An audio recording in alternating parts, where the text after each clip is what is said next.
year 2027. We have three witnesses before us: Secretary of the Air Force, Dr. Troy Meink, General Kenneth Welsbach, Chief of the Air Force, and General Chance Saltzman, Chief of Space Operations. I want to first recognize the Air Force efforts during the operations of Venezuela, now Iran. We have incredible airmen that serve. I certainly offer my condolences for those who paid the ultimate sacrifice and those who wounded. The harrowing rescue of Dude 44. Our airmen are the very best in the world. I also want to acknowledge the aircraft we've lost and munitions we've expended in Iran, which is not insignificant. We may see a request for a supplemental at some point, but we have not seen it yet, and it's unclear how we plan to replenish our stocks and address losses we've taken in our Air Force inventory. The request before the committee does include additional aircraft, including 24 F-15EXs, 15 KC-46s, 23 T-7s, and a healthy request for F-47 and the next generation bomber. 38 F-35As are requested, of which 14 of those are requested in the mandatory side. That brings me to a concern I want to put on the record. In addition to the billions requested for the F-35 enterprise, several of these programs I consider highest priority are being funded through the mandatory request. $17.5 billion for Golden Dome, $7.7 billion for Air Moving Target Indicator, $4.6 billion for munitions procurement, and $3.9 billion for Space Data Network. Mandatory funding bypasses the annual appropriations process, which is how Congress exercises its oversight responsibility. If these programs are as critical as the budget request suggests, and I believe they are, then they deserve all the full scrutiny and sustained attention that we on the appropriations process provides. I would urge the department to work with us to bring these programs into the discretionary budget where they belong. With that said, I would note that the U.S. Space Force has made remarkable progress in the short time, maturing into a true warfighting service, accelerating the delivery of critical capability, and prioritizing the resilience across its architecture. I commend the men and women of the Space Force for that work. But we cannot afford to be satisfied. The domain is evolving faster than ever, and the challenges ahead are serious. China and Russia are not standing still. China has dramatically expanded its on-orbit presence, and both nations continue to test and develop dedicated space combat capability. This is not a future threat, it is a present one, and the posture must reflect that reality. The Space Force FY27 budget request of $71 billion, up roughly $40 billion in FY26, is a recognition of that threat. I support investing capabilities that we need. A budget of this scale will test our acquisition workforce, and we must ensure that growth in spending is matched by growth in our capacity to execute. We will work closely with you throughout the budget process to find ways we can accelerate the fielding of the platforms needed by our warfighters today. With that, I'll yield with the ranking member, Ms. McCollum, for any opening remarks she would like to make. Thank you, Mr. Chair, and good morning, gentlemen. But a special good morning to you, General Saltzman. This is your last appearance before the committee, and you're my first Space Force person, and so that I worked with for so many years. So thank you very much for taking me with on the journey to stand up this incredible group of men and women who work under your command. We're going to be scrutinizing what is a historically large budget request. For years, we've been hearing that the department needs to be focused with its defense dollars on the challenge of the Indo-Pacific. But we've been anything but focused on China. We've seen major operations this year in our southern hemisphere, and of course, this budget drops as the president has taken our nation to war in Iran, which has not yet been authorized by Congress. The closure of the Strait of Hormuz has made energy prices go up globally, and it's increased the cost of living. Everything from what my farmers are paying for fertilizer to the fuel that they're putting in their tractors as they go out to the field, let alone what everyday Americans are doing gassing up. The president says we can't afford to help American families with daycare or funding of Medicaid or Medicare because we're fighting wars. Well, I strongly disagree with the president on this analysis. There are many competing priorities. Your department is just one of them. We have to work to justify every dollar that you have requested. Mr. Secretary, I believe that you've worked very, very hard from our conversations to prioritize the requests. But you have to admit, the numbers that the American people are hearing about are eye-popping. Air Force and Space Force, the request would increase by $92 billion. And that increase alone, to put it in perspective, is the entire budget of Commerce, Justice, and Science appropriation bills. General Saltzman, $71 billion for Space Force would be 3 times the size of the NASA budget. So we have a lot of questions for you.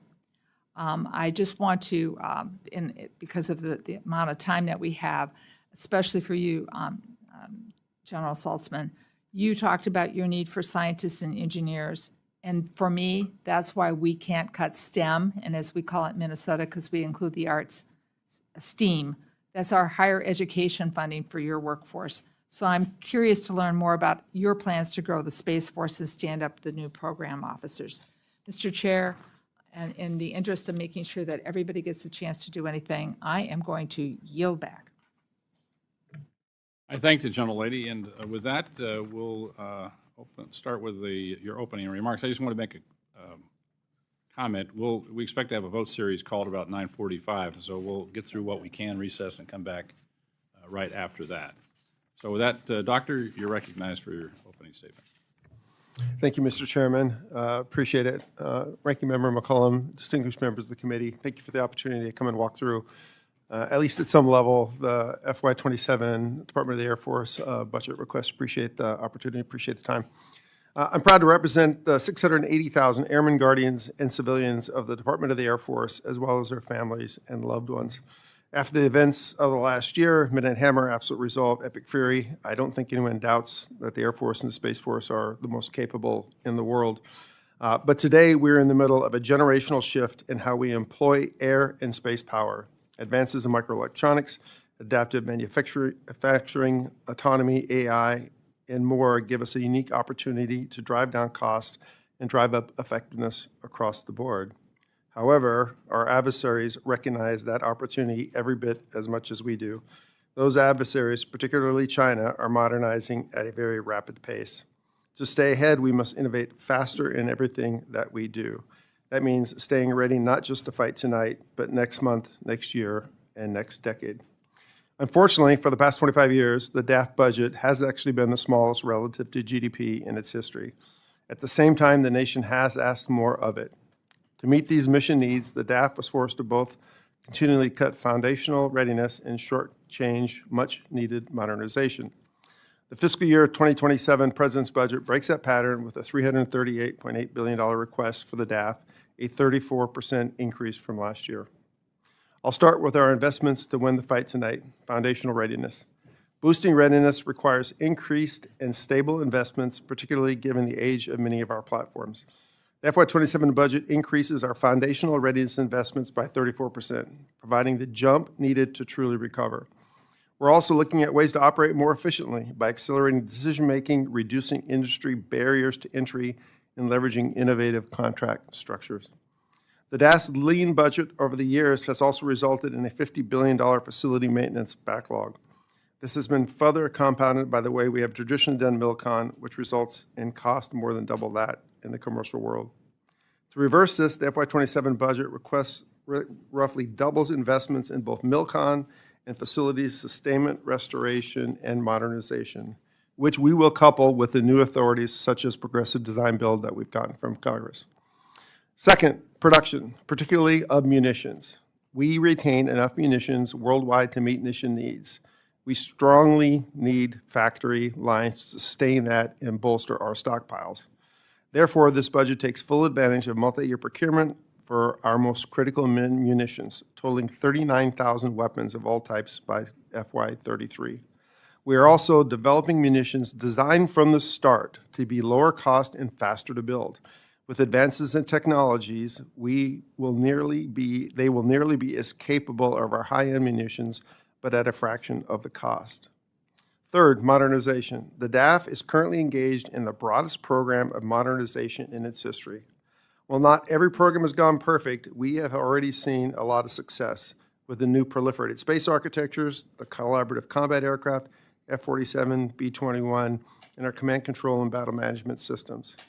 The FY27 request accelerates those successes and applies lessons learned from them across the board. To that end, we are transforming our acquisition system, focusing on empowering our new portfolio acquisition executives and their teams with the authorities, resources, and talent they need to accelerate capability delivery. We have delegated nearly every authority we are legally allowed down to the PAEs. We are realigning portfolios to match mission outcomes. We are simplifying decision-making wherever we can. This is a big change, and it will impact both readiness and modernization. Finally, our most decisive advantage remains our people, the airmen and the guardians who make everything possible. This budget invests in them. That includes a 5 to 7% pay raise for military, larger bonus pools to incentivize high-performing civilians, increased military end strength, and a 300% increase in dormitory investments. In conclusion, this budget represents a clear-eyed assessment of the threats we face and the disciplined strategy to meet them. While FY27 does represent a major increase in our budget, we are ready to execute that budget. Much of the new funding will accelerate mature programs with established contract vehicles. And regardless of the final total, we will remain accountable and transparent to the American taxpayer. Thank you, and I look forward to your questions. Thank you. General Wilsbach, you're recognized. All right, thank you. Good morning, Chairman Calvert, Ranking Member McCollum, and distinguished members of the committee. I'm proud to represent 665,000 total force airmen serving our nation. Thank you for the opportunity to appear before you today. Your continued support for airmen and their families is greatly appreciated. The United States Air Force exists to provide the nation with decisive options at both speed and scale. Every day, our airmen deliver that capability by controlling the air, holding targets at risk, moving forces all across the globe, and underpinning the joint force with these combined efforts. As illustrated in recent operations such as Operation Midnight Hammer, Absolute Resolve, and Epic Fury, they do it professionally and without pause. We operate in an environment where distance no longer guarantees sanctuary, networks are contested, and adversaries are fielding capabilities specifically designed to deny us the advantages we've relied on before. That reality drives our focus, and that is readiness, modernization, and taking care of airmen and families. Readiness is the ability to generate combat power quickly, operate in contested environments, and sustain operations over time. Today, our airmen are meeting the mission, but are doing so while managing significant strain. We are flying aircraft that, in many cases, are older than the airmen who maintain them. We are operating at high tempo across multiple theaters and doing so while preparing to be ready for any future conflict. Our fiscal year 2027 budget request prioritizes restoring depth to our force by increasing funding for flying hours, munitions, maintenance, and advanced training that reflects the realities of today and tomorrow's fight. Weapon system sustainment funding increases to over $22 billion and flying hours nearly $10 billion. We are focused on readiness that continues to remain credible and can deliver effects. Modernization is not only about replacing old platforms with new ones, but evolving how we fight. Speed, survivability, and decision advantage will define future conflict. It requires a force that is more connected and adaptable. To this end, we are increasing our research and development funding by 27% to over $57 billion. The fiscal year 2027 budget request will accelerate our modernization programs. We are advancing the F-47 and collaborative combat aircraft to increase combat mass and complicate adversary targeting. We are upgrading our current fighter fleet to ensure it remains viable while also investing in long-range strike, advanced munitions, and resilient command and control. Additionally, our nuclear enterprise remains foundational. Investments will now sustain the modernization of the triad through the Sentinel, B-21 Raider, and upgrades to the B-52 and E-4B. These capabilities ensure our deterrence remains credible and ready. Third priority is taking care of our airmen and their families. We ask a lot of our people. Frequent moves and operational stress take a toll. Our Air Force continues to invest in improving options for health care, child care, and spouse employment. Therefore, our budget request strengthens quality of life. We are executing the largest investment in our permanent party dormitories in over a decade, which is $1.3 billion. We are looking for solutions to meet the housing needs of our family and funding new construction projects to address child care capacity shortfalls, adding 1,718 child care spaces Air Force-wide. The Air Force exists to be the best possible fighting force for our nation. We are building a force that can operate under pressure and deliver effects anywhere in the world. That requires sustained investment, disciplined choices, and an unwavering focus on our people. With your support, we will ensure they have the tools, training, and the backing they need. Thank you. I look forward to your questions. Thank you, General Saltzman. Thank you, Chairman Calvert, Ranking Member McCollum, distinguished members of the committee. Thank you for your support for the Space Force and our nation's guardians, and for this opportunity to testify on the Space Force's posture for fiscal year 27. As the past year has demonstrated, space is more vital than ever to our economic prosperity, our national security, and the effectiveness of the joint force.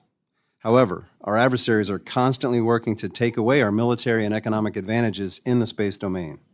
To defend our nation's interests in space, the Space Force must do more than grow. We must evolve to meet the challenges of this new era.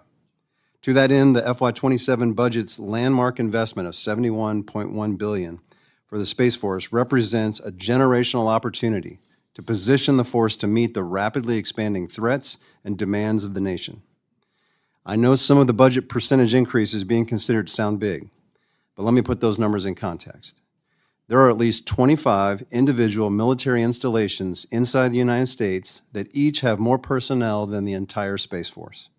And the top 10 of those installations are all at least twice the size of our service.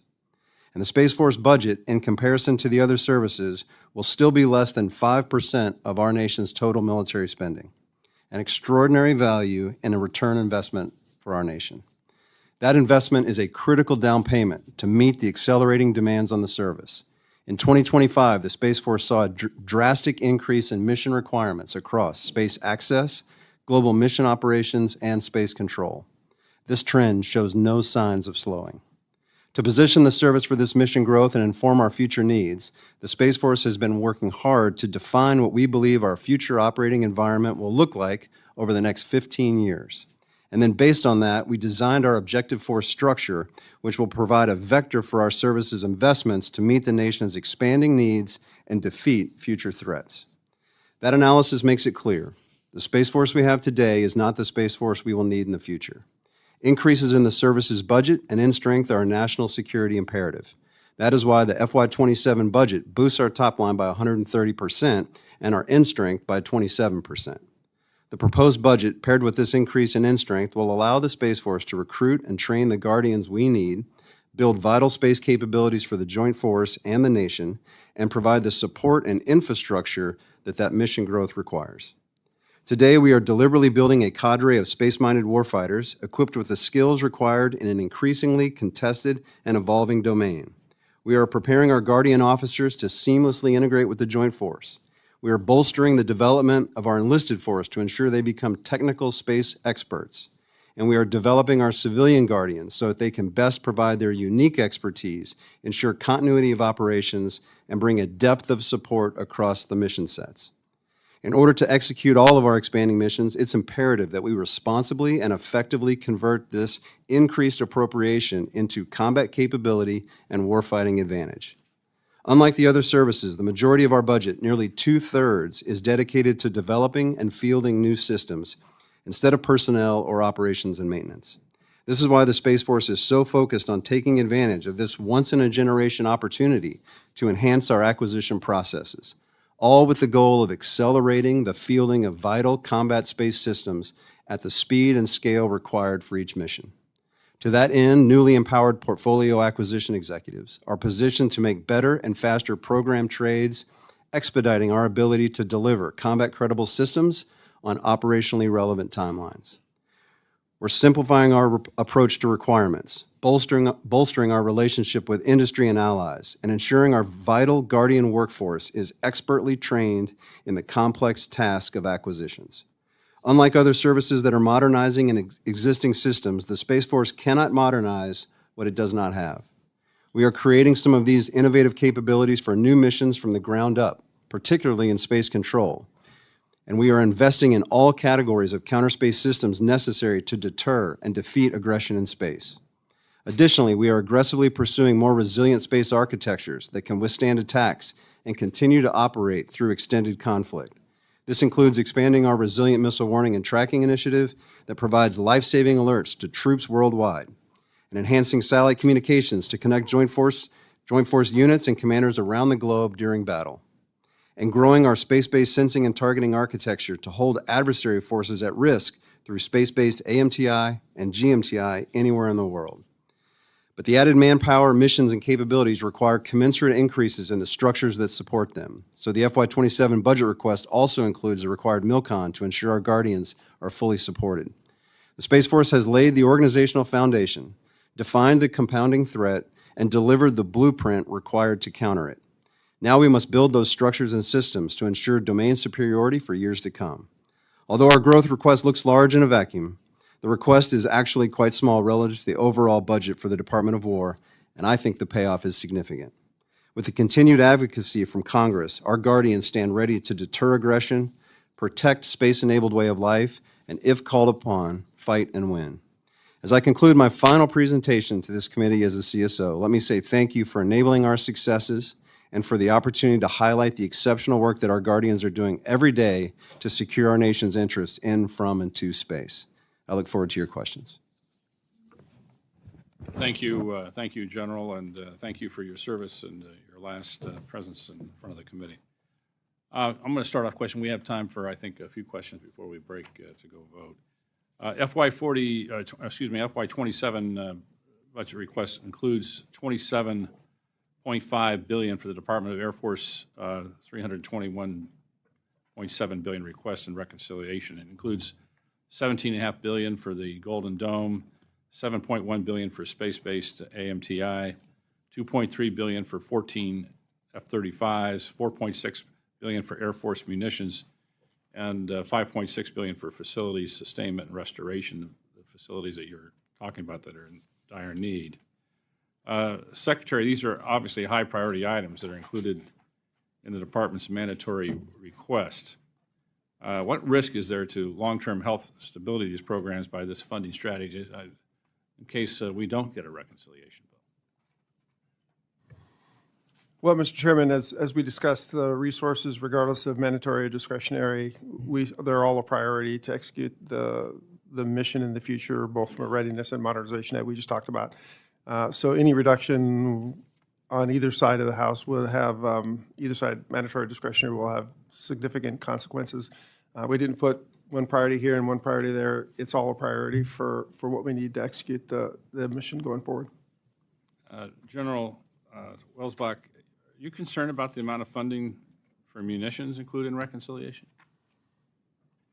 Well, as the Secretary said, we need munitions. So we put that in as a requirement, and if it comes in via the reconciliation or the base budget, we will expend those resources to restock our munitions and get them to where they need to be. The fact is that we've used some munitions in Epic Fury, and those need to be restocked. We can also get at this with a supplemental as well. Yeah, this is more of a comment than it is a question, but I would put your priority needs either in the base budget or in the supplemental, because we want to make sure that, especially on the munition side of it, we had a munition issue before the conflict even started, and now the number of munitions we expended in Iran, we're going to need to get that done. So maybe you may share that with the Secretary and see what occurs. Ms. McCollum. Thank you, Mr. Chair. Well, We're talking about a $92 billion increase between Air Force and Space Force. But we also need some help. You have mentioned in previous testimony and other conversations about the need to remove older buildings and facilities that eat into your operations, legacy systems that are too old to operate and maintain that all cost us more. That we need the authorizers to do that. So I think that that needs to be a message that's delivered loud and clear to them. When we talk about modernization and readiness, they can become broad catch words across a swath of programs. Golden Dome, just to mention one. There's the nuclear modernization through Sentinel, which has been out of control. It's 81% over what we were originally told it was going to cost years ago. We've got strategic bomber programs, tanker modernization, fighter jets like the F-35, and we even have executive airlift programs that we've been asked to plan from the Air Force to recapitalize those heavy-used planes. So we have no idea what is going to be happening in future base budgets, to the chairman's point. That's why having things built into the base or in a supplemental where we can track and know how the money's going to happen versus a reconciliation is so very important. We talked about that yesterday.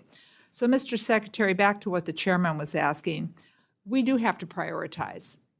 I have to prioritize in my personal life. I have to prioritize when I put forward budget ideas with my constituents. So, Mr. Secretary, what are your top 3 priority programs in this budget that would face significant setbacks if funding was lower than requested? Same thing for you, General Salzman. What are your 3 must-have priority programs to get after this year?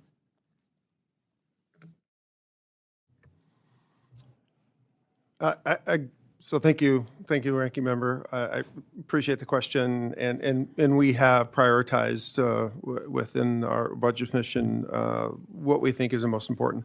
I think from a high-level perspective, the nuclear deterrence mission is always going to be one of our primary missions. So that is both the B-21 Sentinel, some of the weapon systems that go along with those programs, and the infrastructure to field those programs are critically important. Again, nuclear deterrence is a no-fail mission, and we have to make sure we do that right, as well as the NC-3 that sits in the space side. So that mission sits in both parts of the Department of the Air Force.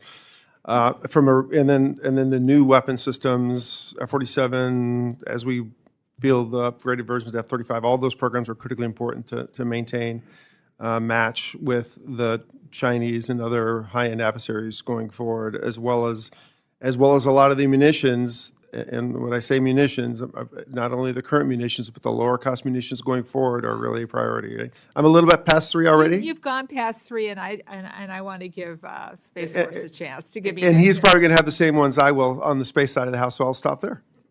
At least fingers are crossed that he will, right? Okay. This Your is turn, the grade Jim. the boss is going to go. He's your boss, yeah. I'll let you I go. know. No, ma'am, it's a perfectly valid point, and the increase is dramatic. And so focusing on the things that we have increased with this budget request, I would put them into those 3 categories. The space control capabilities that we're going to need to protect our assets and deny an adversary the use of space-enabled targeting against us. Second is the launch infrastructure to make sure we have the capacity and the ops tempo to continue to launch and put those capabilities on orbit. And then finally, there are the support structures that are necessary to enable the growth. And that's where you get the test and the training ranges and the training capacity to do that work.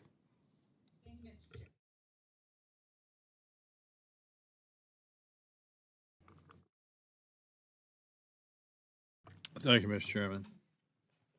Gentlemen, last year, I brought up concerns about our strategic airlift capacity, expressing concern around those aging C-5s and 17s. No production line to fall back on. You said then that the department was assessing next generation airlift acquisition strategy. Ms. Secretary, what has the Air Force accomplished in the realm of air mobility this past year? Have you developed a plan to preserve and modernize that fleet? Sir? Let me make a couple of opening comments, and I'll if that's okay, I'll turn it over to General Wilsbach to add a little bit. Yes, sir. Yes, Congressman. We've finished some of the analysis on what that next generation system is going to look like. So that is progressing well, and we've kind of laid that out. We are extending the C5s. I believe we're now looking at out through 2040 on the C5s. At that point, we intend to start replenishing those aircraft first, and then following that, we will go into replenishment of the C-17s, which are in very good condition right now. General? Our mobility machine has been operating marvelously through the last few operations, but in particular through Epic Fury.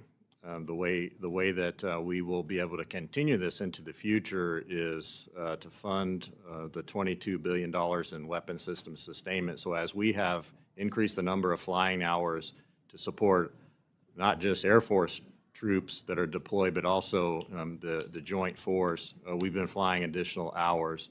The 27 budget calls for about $22 billion in weapon system sustainment. So as we finish out Epic Fury and we bring those aircraft back, we'll refurbish them and allow them to extend their lifetime. Does this year's budget meaningfully move the needle on maintaining global mobility and lift capacity, or are we simply managing the decline of a critical capability? I don't think we're in decline. We certainly have modernization plans that we're looking at and evaluating. Transcom owes us a study that should come out here later this year that will help inform the future of what the Air Force will field. But this budget, with the $22 billion for weapon system sustainment and then just over $4 billion for the working capital fund, allows us to maintain and then buy the parts that would sustain that force. And so I wouldn't categorize our mobility force as declining, but rather sustaining. Chairman. Thank you. Just real quick, what is the operate on the C5 now? What's the operational rate? How much on the C5?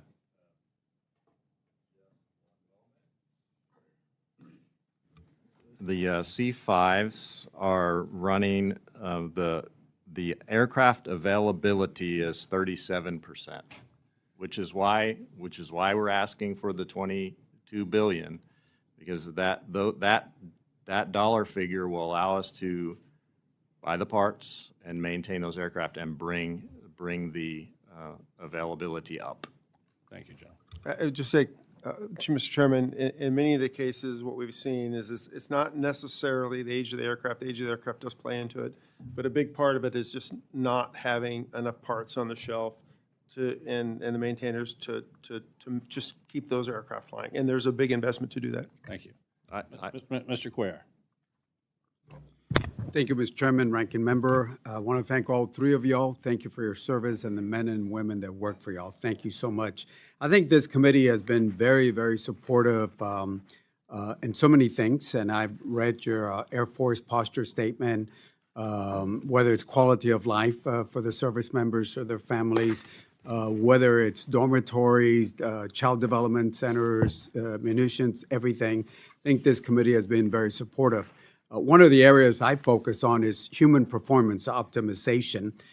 We started putting money in that. We're hoping to increase the funding again, but I think the developing that elite person is very, very important, so we look forward to working with you.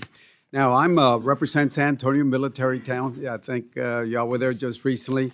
I want to bring up an issue that former Chairman Mac Thornberry from Texas and myself, we amended. At my request, amended the NDAA, I think it was in 2019. Then after that, there was a memorandum of understanding in August of 2019 between the Air Force and the San Antonio water system. And it had to do with the resolution of this 54-inch pipeline under Lackland Air Force Base. And basically, under the agreement, the Air Force forced San Antonio Water System to put the water line outside instead of going through the base, because as you know, there are some problems underneath. Your folks said they didn't want to disturb what's underneath, which is a little disturbing to our community because we really don't know what's underneath. But nevertheless, they went around the base, and under the agreement, the Air Force had accepted to accept this pipeline. Now, 3 years later, you all have been delaying for several reasons, and despite a law, NDAA, besides an agreement that you all signed, you all are still 3 years behind to do this. And as you know, San Antonio has been very, very, very supportive of the military there, especially the Air Force. So, Mr. Secretary, and to the Chief of Staff, why is the Air Force more than 3 years behind on resolving an impasse with the San Antonio water system over this legacy 54 sewer line beneath Lackland Air Force Base? It was done back in 2019. Law got changed. You all signed a memorandum, and here we are 3 years later, and we're still waiting. So, again, y'all got to be good partners with our local community in San Antonio. So hopefully you can give us an answer and a specific date when we can work this out. So thanks, Congressman. Yes, we all need to be good partners, and my understanding is they are working closely with the San Antonio Water Service. What I would say to maybe have a real short answer to the question is I'm told we believe by June of this year we will have kind of mediated and come to agreement on the number of issues that are still outstanding. If we don't get there by June, I'll come down and let you know why. Okay.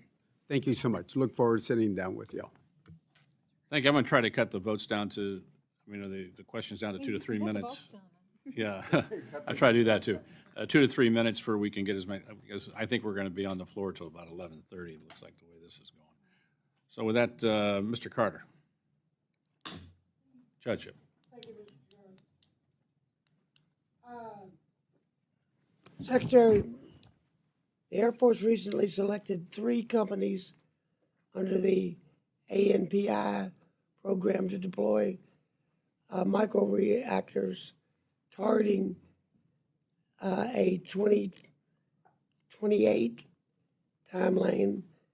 CONUS deployment accelerating the original 2030 timeline.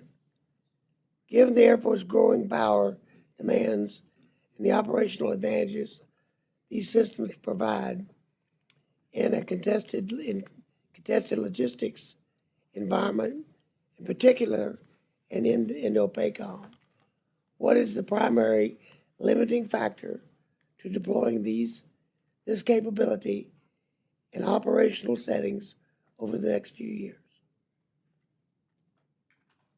So thank you, Congressman. I'm a big supporter. We're pushing hard to field these, not only OCONUS, but CONUS. Matter of fact, I think the first fielding is going to be up in Alaska for a CONUS microreactor. With respect to the overseas, the long pole there is going to be not just to finish the technical aspect, because there is some technical work that has to be done. It's actually easier to build these stationary versus being able to deploy them into theater. So there's some technical aspects of that we are working through, as well as the Army is working through, and we're working with the Army on those deployable microreactors. Probably the biggest long pole, aside from the technical, is just going to be in the negotiation with our overseas allies and partners on getting the flexibility to actually place those reactors in theater. I think I'm afraid that's going to end up being probably the driver. It looks like the technology is moving pretty well. It's going to be that environmental and negotiations with some of the partners overseas. What's that going to do to your time schedule? So Will you be able to hold them to? I think our time schedule for the CONUS-based systems is probably a much higher more accurate, lower risk schedule than some of the overseas ones, but I can get back to you on that, Congressman, if I think that's going to affect that. Well, I think, first off, I like the technology very much. I think it's you will be introducing something that the whole country may be introducing one of these days. And so I'm hoping we can get that success out there as an example of what nuclear energy today is all about. The fear factor out, as far as I'm concerned. One more question on what Judge, we only have, I think when we adjourn, we're gonna have to probably not be able to come back, so. Well, on the MAC command, the transport, I happened to go on a trip with Bergstrom years ago on that command. And I learned that our allies don't have any way to transport people by air, at that time at least. Are we still basically, if the NATO decides to fight, that's a real question. But if they do, we're going to have to move them as well as us. Are we capable of doing that still? Well, many of our allies have invested in Good. mobility aircraft, especially our NATO partners. So they have invested not only in C-17s, but they also have the A400, which is an Airbus platform. So, and then all over the world, our allies are doing it. But we still have the preponderance of the mobility assets for the entire world. I mean, we just have a very large capability, and so there'll still be cases where our allies will be asking for help, but we also ask them for help occasionally as well, and so the partnerships are important. Thank you, Well, General. at least they're trying to get Thank you, in the General. game. Mr. Morelli. Thank you, Mr. Chairman. Thank you, Mr. Chairman and the ranking member for holding this, and thank you so much to our witnesses for your service. General Saltzman, appreciate your long service and grateful for all that you do for our country. And I think our concerns about the war and budget should in no way, I think, diminish our great respect and admiration for the men and women who wear the uniform of the United States. So thank you for that. I want to come back to something I think the chairman was talking about, Mr. Secretary, and that is, the overall budget request for the Department of Air Force, $16 billion for Air Force, $12 billion Space Force's budget structured as mandatory funding rather than discretionary, which raises concerns about transparency, congressional oversight, the long-term fiscal sustainability of this, and the work of this committee and the oversight that we bring to this job. And I wonder what the department's plan is if the Congress fails to pass the requested mandatory funding this year. So again, Congressman, thanks for the question. And on the first part about transparency, we are always willing and happy to come down and walk through the details on our budget requests, regardless if it sits in reconciliation or in the base budget. On what happens, again, this is a priority. The entire request, reconciliation, and the base budget is a priority for the department, and we need all to execute the program. And we will continue to work with you as that rolls out. Well, should we expect this request to be a one-year anomaly, or is the department planning to continue to shift defense funding into mandatory accounts going forward, which would give this committee far less oversight over defense spending? So again, we are always happy to come down and walk through with you how we're spending the resources, fully transparent, whether it's reconciliation or in the base. With respect to the out years, the department will continue to work with the Department of War and the administration. So has there been no on that. conversations about future years and what the design will be in terms of whether or not this is an appropriations responsibility or ultimately authorizers who are not appropriators but are effectively being turned into appropriators as we go through this process? Do you know if there's any conversations about doing this in the out years? I can't speak to the level of conversation of the strategy going forward. Well, let me just say this, and then I'll yield back in a respectful one, other people to be able to speak. I think this is a dangerous precedent. I think Article I responsibilities and the role that is vested in this committee to do oversight, and I'm a new member, but I think this is really important, not only for congressional integrity and congressional responsibilities and prerogatives for the American people. So I would pass that message along to those who are helping make those decisions. And with that, Mr. Chairman, I'll yield back. Appreciate the gentleman's comments. Mr. Elzey. Thank you, Mr. Chairman. Thank you all for being here. I'll be real quick. Making choices is hard. We are now extending the 810 until 2030, which I think they've been trying to kill that since 1984 when I was in high school. And, as we're looking at choices that y'all have to make on this very large budget, you still have to make some. Domain awareness with the MTI, and we lost an E3 in this conflict. I'm concerned that the E7 is not addressed in the budget request. And the E2 really doesn't cut it. It's like comparing a King Air to a 777 with respect to capabilities. So help me understand the Air Force requirement for airborne early warning, and that'll be my only question, Mr. Chair. Let me make a couple comments, and I'll ask General to join in. The E7 is the replacement for the E3, and you're right, much more capable system than the E2. E2 is a great platform, but it's not in the same class. We have two of the rapid prototype jets on contract and funded.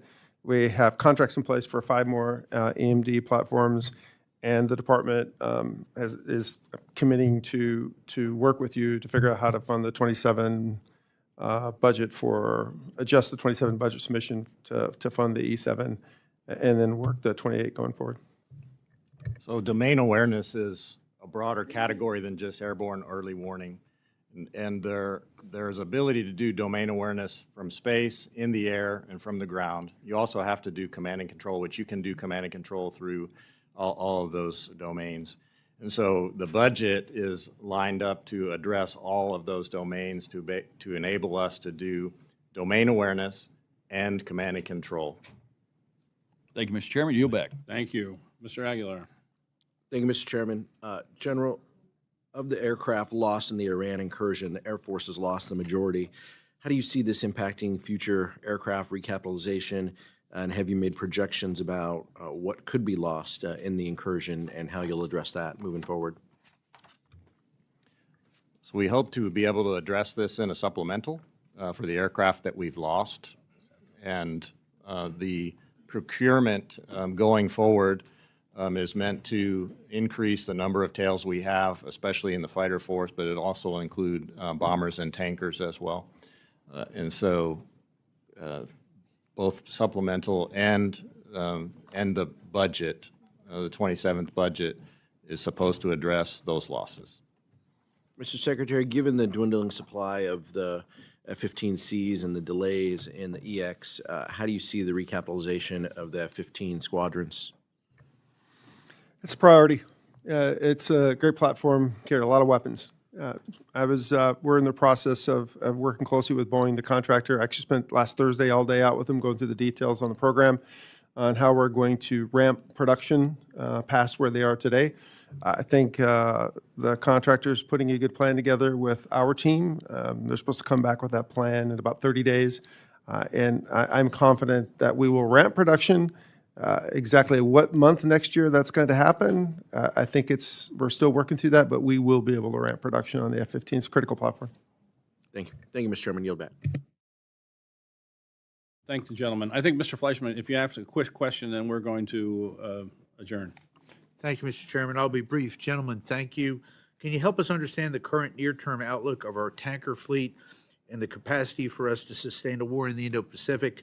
What should we do to mitigate this growing gap in capacity? Thank you.